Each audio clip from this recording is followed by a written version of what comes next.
Política e religião nas eleições presidenciais de 2018. Eu sou Ezequiel Gomes, você está no canal Vem Senhor Jesus, e hoje eu convido vocês a refletir sobre aquele que provavelmente é o tema mais em ebulição no pensamento do brasileiro nesse momento, há uma semana praticamente, do segundo turno das eleições presidenciais em 2018 no Brasil, que é aí a questão das eleições presidenciais. Entretanto, eu tenho percebido, e não somente eu, que a questão religiosa tem sido extremamente central nessa eleição e mais ainda no segundo turno. Você vê ambos os candidatos apelando para igrejas e discursos que envolvem a noção de Deus e etc. E a gente precisa parar para pensar um pouco sobre isso, pelo menos essa é a minha percepção, tá? O meu canal é um canal devotado às questões religiosas de uma forma geral, especialmente de uma perspectiva adventista do sétimo dia. E inclusive a minha própria religião tem aí as suas polêmicas em relação às questões políticas. Alguns são muito envolvidos com política, inclusive existem deputados, vereadores, não sei se existem assim pessoas em cargos mais altos dentro da política que sejam adventistas, mas pelo menos vereador e deputado eu sei que tem bastante. Inclusive parece que tem um assessor do Temer, né, que é adventista do sétimo dia. O Temer inclusive falou sobre isso no contexto das críticas que ele sofre em relação a ele ser satanista e tal. Ele disse, não, tem gente evangélica na minha equipe, inclusive um assessor adventista do sétimo dia, bem interessante e tal. E por um outro lado existem aqueles adventistas que acham que as questões políticas precisam ser absolutamente evitadas, etc., sem falar nas questões da política interna dentro do adventismo, né? Tem muito adventista, inclusive, que acha que a gente não deve se envolver com a política partidária dos governos e métodos de governo e etc., mas adora uma politicazinha interna dentro da organização, não é verdade, pessoal? Seja como for, é importante que cada um de nós, independentemente da sua tradição ou filiação religiosa, e inclusive independentemente de qualquer tipo de convicção ideológica, partidária, política, a gente venha a refletir em bases mais amplas a respeito de alguns fenômenos que envolvem esta questão aí sempre polêmica da relação entre política e religião, tá bom? Inclusive é interessante, né, como alguns tentam fugir, vamos pensar assim, dessa pecha de que a gente não deve discutir esses assuntos, dizendo alguma coisa do tipo assim, igreja e Estado, não. Mas política e religião, sim. É mais ou menos assim. A gente tem que ter muito cuidado com essas questões da relação entre a igreja e o Estado, porque quando a igreja se torna um órgão governamental, isso pode resultar em inúmeras perseguições religiosas e políticas a depender dos rumos, né, políticos do Estado, ideológicos, etc. A gente vê uma marca muito profunda na religião cristã em relação a toda a questão do Império Romano e o catolicismo romano e tal. Então, quando vem a reforma, uma das grandes questões é afastar esta relação entre igreja e Estado e colocar elas em esferas diferentes. Mas a gente ainda assim não quer dizer que vamos renegar as questões de que precisamos pensar e agir politicamente e pensar e agir em relação à nossa fé particular, à nossa tradição particular, à nossa religião particular, e tudo pode ser discutido, e tudo pode ser trabalhado, e tudo é muito amplo e muito interessante. Eu sempre fui uma pessoa muito curiosa e estudiosa de forma relativa, dentro das questões filosóficas e sociológicas. Então o assunto político ele não é exatamente novidade para mim. Ele inclusive fez parte, né, da minha adolescência, muito antes de eu conhecer, por exemplo, o Adventismo do sétimo dia, de forma que isso faz parte bem natural da minha vida, ainda que eu não sou hoje e nunca fui em nenhum momento passado uma pessoa extremamente devotada ao estudo ou à prática em torno de questões sociológicas ou políticas. Sou curioso, gosto do assunto, Acho muito interessante, gosto tanto da psicologia quanto da sociologia, pensar no indivíduo e pensar no coletivo e as implicações políticas disso tudo, enfim, da natureza individual ou coletiva da existência humana é muito importante em relação, inclusive, a inúmeras questões sobre quais seriam os melhores modelos políticos a serem seguidos, e etc. A gente sempre brinca assim dentro do lado liberal, né, das coisas, que o indivíduo é a menor minoria que existe. Se você quer defender uma minoria, defenda o indivíduo. Porque se você defender a liberdade, a autonomia, a prosperidade, etc., do indivíduo, você está defendendo todos ao mesmo tempo.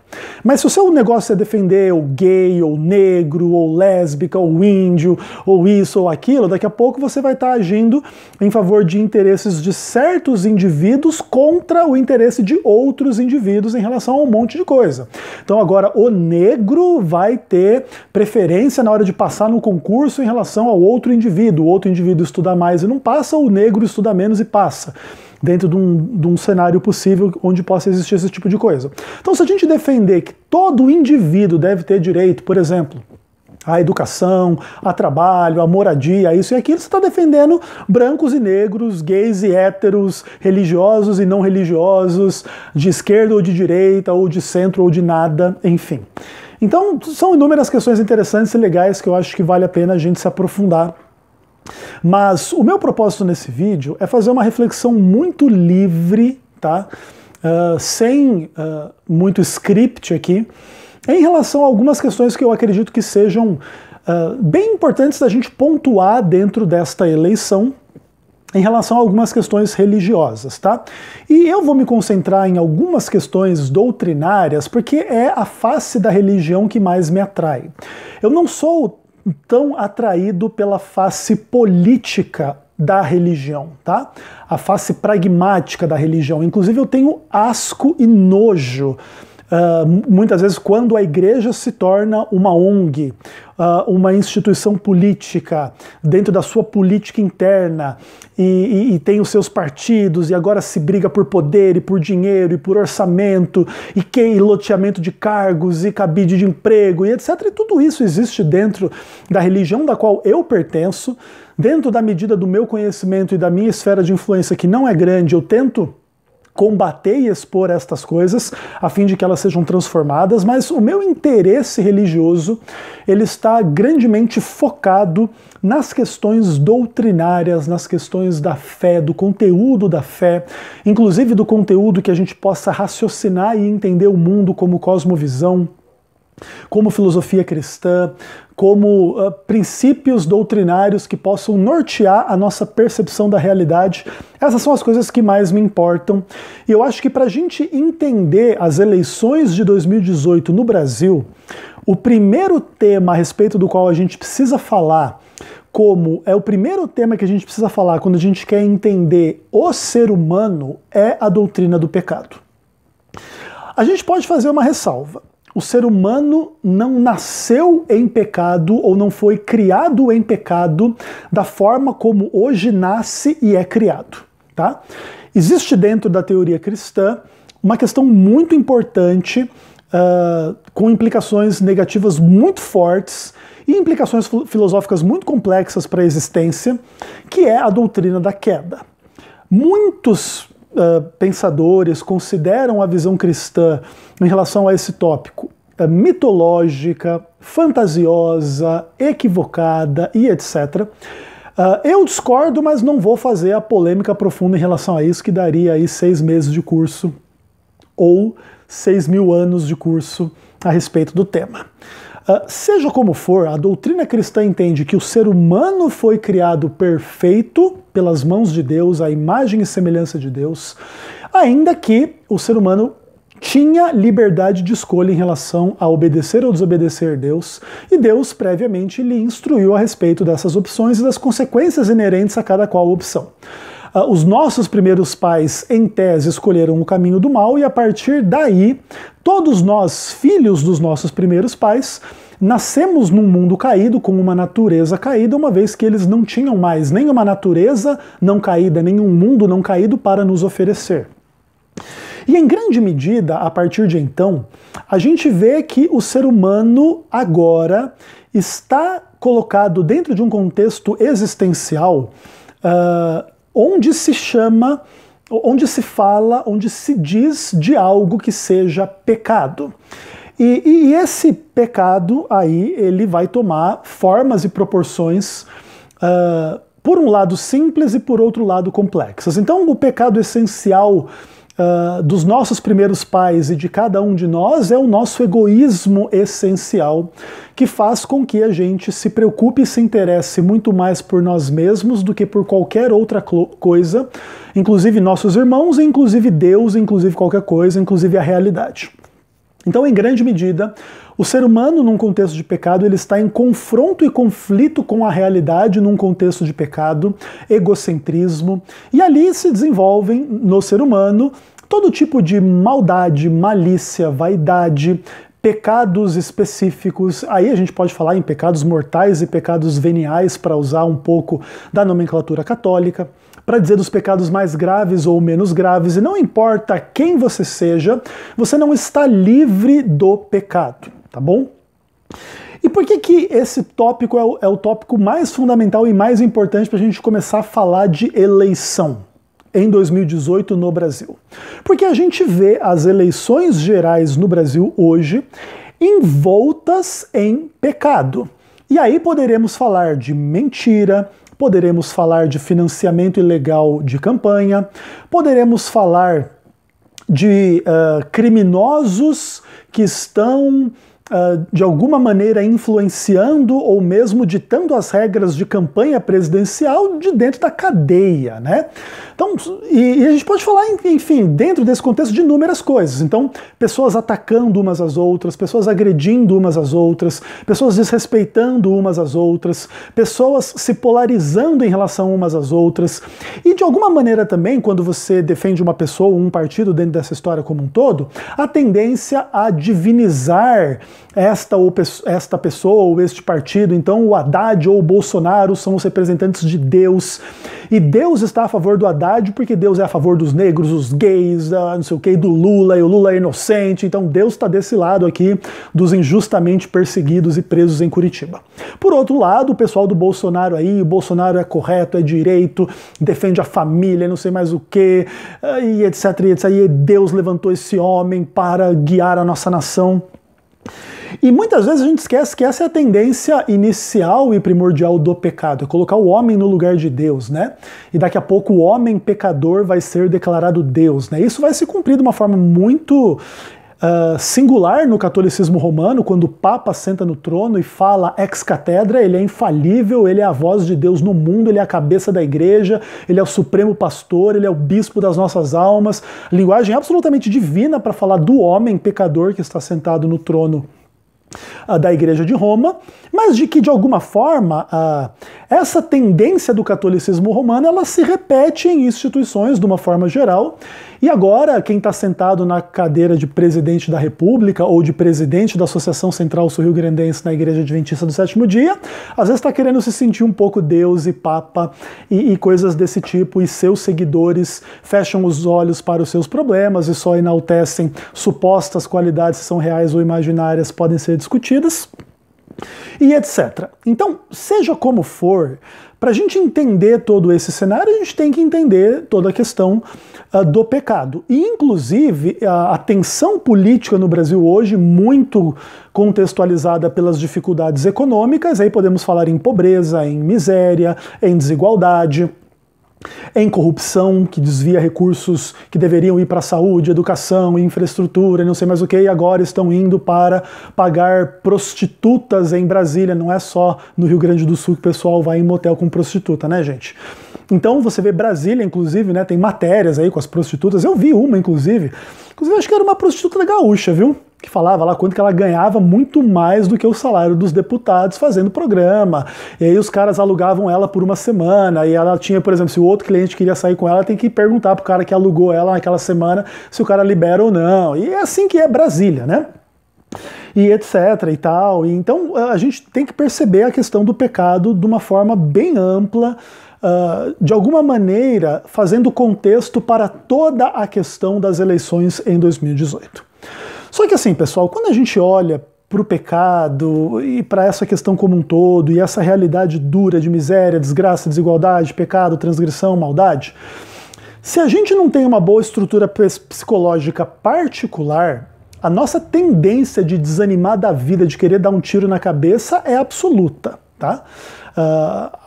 A perspectiva do mal, a existência do mal é absolutamente aterrorizante.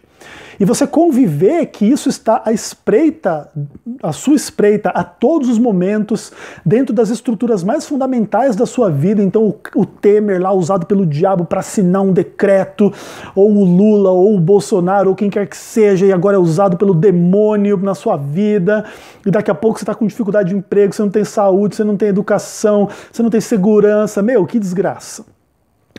Então assim, olha, para a gente contrabalancear esta questão como um todo, a gente precisa entender a soberania de Deus e a graça de Cristo, que vão fazer o contraponto a tudo isso.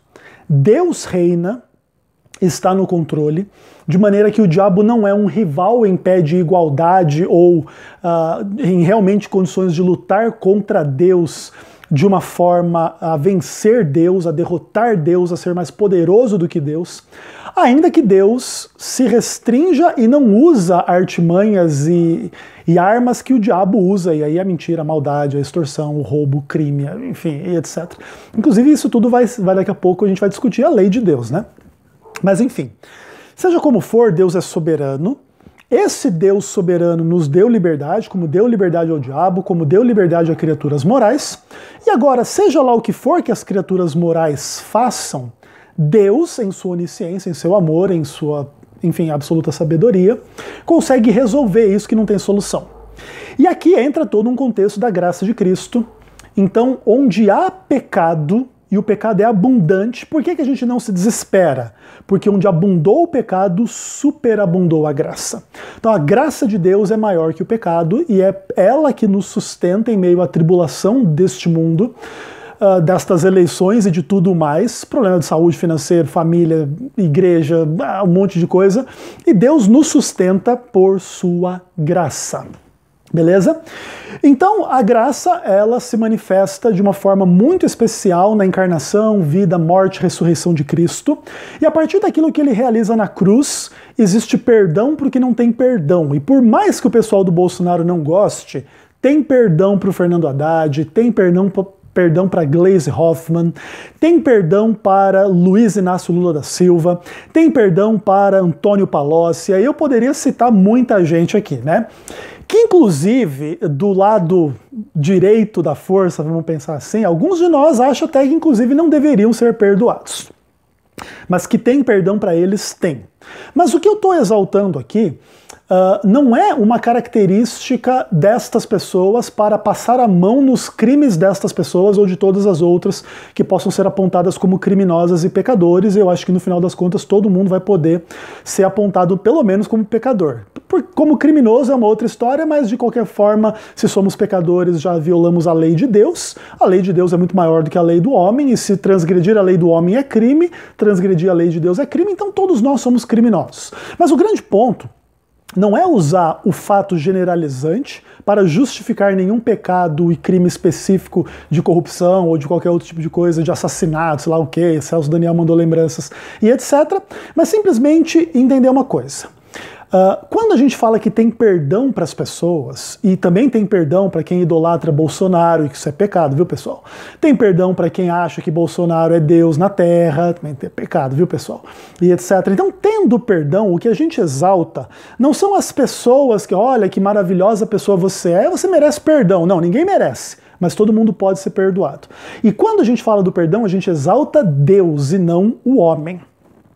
Então beleza, agora a partir da redenção que há em Cristo existe perdão, existe salvação, existe graça para arrependimento, existe poderosa obra do Espírito Santo para convencer o homem do pecado, inclusive nesse ponto é muito perigoso e problemático você ver pessoas envolvidas em pecado e crime que defendem seus pecados e crimes como se pecados e crimes não fossem.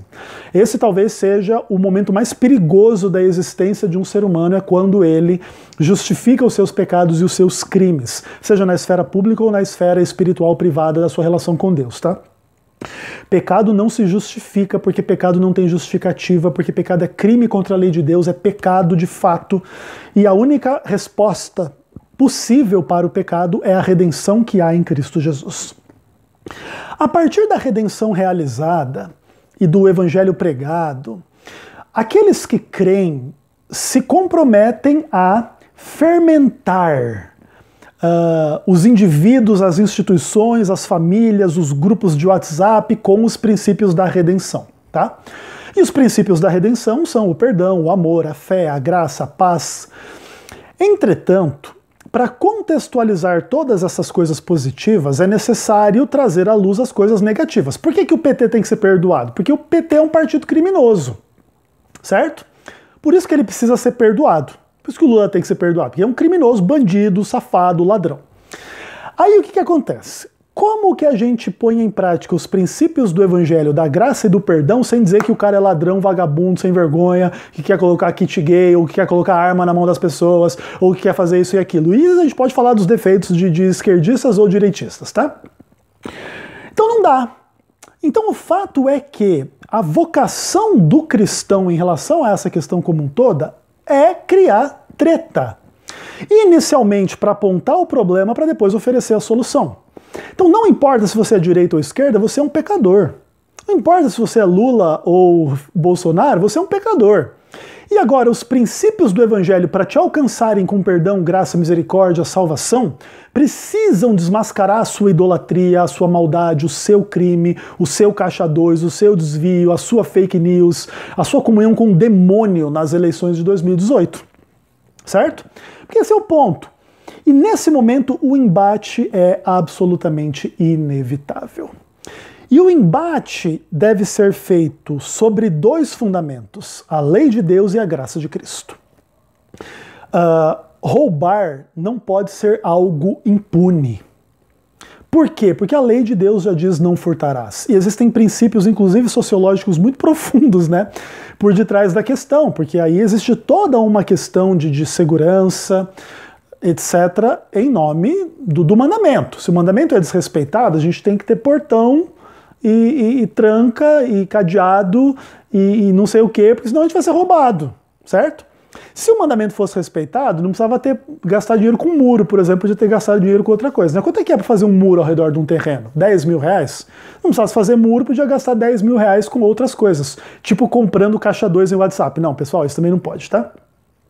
Então o grande ponto é que, primeiro de tudo, a gente tem que fazer o quê? Entender as questões da lei de Deus. Agora, claro, a lei de Deus sozinha, ela só vai condenar tudo e todos. Porque ainda que eu nunca tenha feito fake news a favor do Bolsonaro na internet, eu já contei alguma mentira na minha vida. E se eu quero a condenação de quem fez fake news contra o Bolsonaro, eu vou ter que querer a minha condenação por causa das minhas mentiras, que existiram em inúmeros contextos na minha vida, e na sua vida e na vida de todo mundo. Então, no quesito mentira, ou no quesito pecado sexual, ou no quesito alguma coisa, todo mundo deve diante da lei de Deus. Por isso, a gente tem que fundamentar um pouco da nossa treta, não só nas questões legalistas da lei, mas nas questões da graça e da misericórdia. E aí, tudo aquilo que se levantar contra o evangelho da parte do poder público, político, e toda essa treta aí antirreligiosa, anti-evangélica, anticatólica, anticristã, ela vai ter que ser combatida também. Mas ela vai ter que ser combatida sob o fundamento da lei e da graça. Então a lei de Deus diz para não fazer um monte de coisa, e a graça de Cristo diz que existe perdão, mas é necessário haver o arrependimento e a mudança de rumo. Então, por exemplo, não há problema nenhum a gente dizer que o Lula pode ser perdoado, mas naturalmente vai ter que mudar a postura de justificar seus crimes e dizer que não há provas. O que inclusive é muito engraçado nessa eleição, né? Trocentas milhões de páginas com provas contra Lula é nada. Boato sobre Facebook contra Bolsonaro tem que anular a eleição, né? A hipocrisia mandou lembranças, né, pessoal? Não dá, né? Pecado, né? Que inclusive tudo vai voltar nesse ponto em relação a esta questão. E aí também entra muita discussão sobre o papel de cada um dentro dessas eleições, especialmente na divulgação das suas próprias ideologias ou dos fatos em relação às pessoas contrárias à nossa ideologia. Que inclusive talvez é um dos grandes testes de caráter de todo mundo. Eu sou absolutamente contra a esquerda, mas o meu vizinho aqui vota na esquerda. Se eu falar para ele que o Lula roubou, não vai adiantar, e é verdade que o Lula roubou. Se eu for lá com o processo do Moro, entregar na mão do meu vizinho, o meu vizinho vai dizer que é tudo mentira. Agora, se eu disser que o Haddad vai entregar chupeta em forma de pênis para a criança ficar bebendo mamadeira com um bico de chupeta de pênis, e com isso eu conseguir que o meu vizinho não vote na esquerda, será que a tentação não é eu passar por cima do princípio do não mentir, do não dizer falso testemunho, para não ganhar um voto a mais para o lado certo da força de acordo com a minha convicção? Essa é uma discussão complicada, não é? Nessa hora, a gente tem que estabelecer algo muito importante. Nenhuma mentira procede da verdade. Qual é a extensão das fake news a favor de Bolsonaro ou a favor de Haddad? Eu não sei dizer qual é a exata extensão, mas naturalmente existem fake news e mentiras a favor de ambos os candidatos e contra ambos os candidatos. E as pessoas que assim agem com mentira estão se entregando ao diabo em nome das suas intenções políticas. E esse é o contexto das eleições em 2018 no Brasil. O que você vai fazer com essas informações caso você tenha tido a paciência de ouvir esse vídeo até o final? Não sei.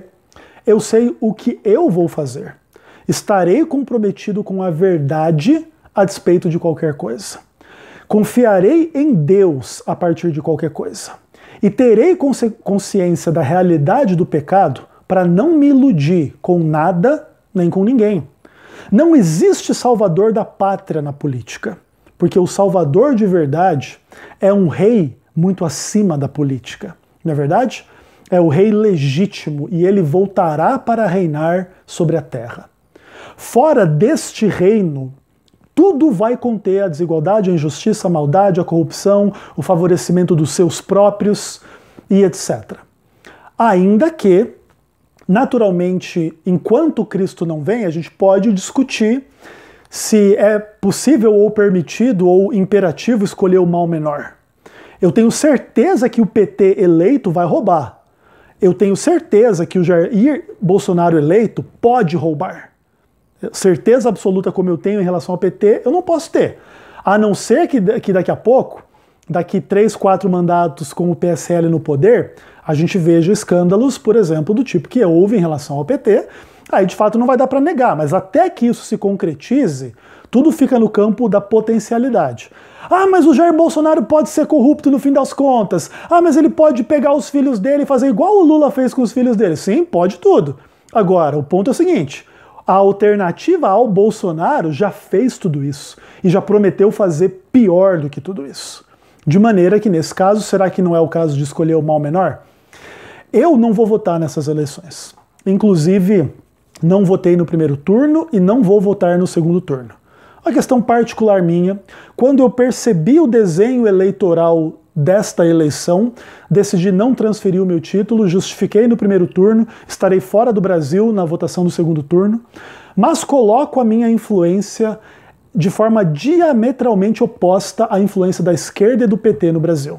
Naturalmente você não precisa me obedecer, nem ser influenciado por mim para não votar no Haddad. Se tiver coragem e cara de pau de apertar 13 lá, vai lá e faça. Mas saiba que com isso você está justificando o crime organizado que é o Partido dos Trabalhadores. Beleza? Esse é o meu recado em relação à questão política de forma direta, clara e específica. E o mais importante para mim de tudo isso é a gente entender que só nossa esperança está em Deus e não em nenhum homem ou partido político. Ainda que a gente realmente tem que escolher o mal menor. E nesse caso o mal melhor é Bolsonaro e eu espero que ele ganhe essas eleições, no mínimo com 70% de votos contra 30% dessa corja imunda do partido dos, entre aspas, trabalhadores.